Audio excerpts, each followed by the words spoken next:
Võ sĩ Trung Quốc này có màn chào săn cực ngầu và ấn tượng. Nhìn của khán giả và giới truyền thông.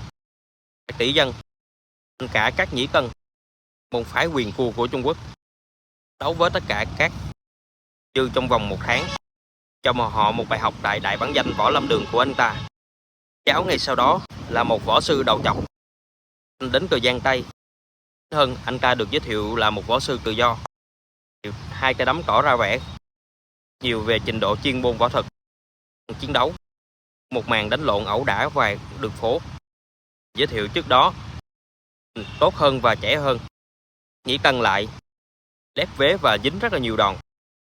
Người sáng lập ra môn phái quyền cua chúa thể hiện được chiêu thức dáng con nhà võ, dính nhiều đòn và bị dồn vào góc võ đài liên tục, phải cho dừng trận đấu. Võ đài những chiêu trò và xưng danh không thể thay thế cho thực lực trận đấu.